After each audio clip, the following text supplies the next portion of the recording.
ಕನ್ನಡದ ಹಿರಿಯ ರಂಗಕರ್ಮಿ ಖ್ಯಾತ ಹಾಸ್ಯ ನಟ ರಾಜು ತಾಳಿಕೋಟೆ ವಿಧಿವಶರಾಗಿದ್ದಾರೆ. ಅವರಿಗೆ 60 ವರ್ಷ ವಯಸ್ಸಾಗಿತ್ತು. ನಟ ಶೈನ್ ಶೆಟ್ಟಿ ಅವರ ಹೊಸ ಸಿನಿಮಾ ಶೂಟಿಂಗ್ಗಾಗಿ ಉಡುಪಿಗೆ ಬಂದಿದ್ದ ಅವರು ಬಾರದ ಲೋಕಕ್ಕೆ ಪಯಣಿಸಿದ್ದಾರೆ.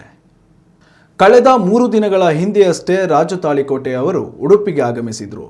2 ದಿನಗಳ ಕಾಲ ನಟ ಶೈನ್ ಶೆಟ್ಟಿ ಅವರ ಹೊಸ ಸಿನಿಮಾದ ಶೂಟಿಂಗ್ನಲ್ಲಿ ಪಾಲ್ಗೊಂಡಿದ್ರು. ನಿನ್ನೆ ರಾತ್ರಿ ಮಲಗಿದ ವೇಳೆಯಲ್ಲಿ ಉಸಿರುಗಟ್ಟೋದಕ್ಕೆ ಆರಂಭವಾಗಿತ್ತು. ಕೂಡಲೇ ರಾಜು ತಾಳಿಕೋಟೆ ಅವರನ್ನು ಉಡುಪಿಯ ಖಾಸಗಿ ಆಸ್ಪತ್ರೆಗೆ ದಾಖಲು ಮಾಡಲಾಗಿತ್ತು.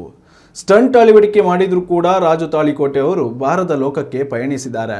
ಖ್ಯಾತ ಹಾಸ್ಯ ನಟ ರಾಜು ತಾಳಿಕೋಟೆ ಅವರ ನಿಧನಕ್ಕೆ ಚಿತ್ರರಂಗ ಕಂಬನಿ ಮಿಡಿದಿದೆ. ಮೂಲತಃ ವಿಜಯಪುರ ಜಿಲ್ಲೆಯ ತಾಳಿಕೋಟೆಯವರಾದ ರಾಜು ತಾಳಿಕೋಟೆ ವೃತ್ತಿ ರಂಗಭೂಮಿಯಲ್ಲಿ ಹಲವು ವರ್ಷಗಳ ಕಾಲ ಸೇವೆ ಸಲ್ಲಿಸಿದರು. ಕಾಸ್ಕತೇಶ್ವರ ನಾಟ್ಯ ಸಂಘದ ಕಲಿಯುಗದ ಕುಡುಕ ಸೇರಿ ಹಲವು ನಾಟಕಗಳ ಮೂಲಕ ಉತ್ತರ ಕರ್ನಾಟಕದಲ್ಲಿ ಮನೆ ಮಾತಾಗಿದ್ರು. ಇತ್ತೀಚೆಗಷ್ಟೇ ಧಾರವಾಡ ರಂಗಾಯಣದ ನಿರ್ದೇಶಕರಾಗಿ ಅವರು ಅಧಿಕಾರವನ್ನು ಸ್ವೀಕರಿಸಿದರು.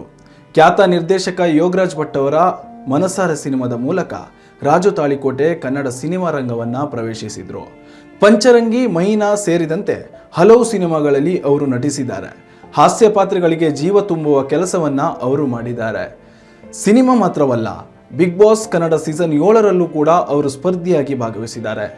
ರಾಜು ತಾಳಿಕೋಟೆ ಅವರ ಹಠಾತ್ ನಿಧನವು ಕನ್ನಡ ರಂಗಭೂಮಿ ಮತ್ತು ಚಿತ್ರರಂಗಕ್ಕೆ ತುಂಬಲಾರದ ನಷ್ಟವಾಗಿದೆ.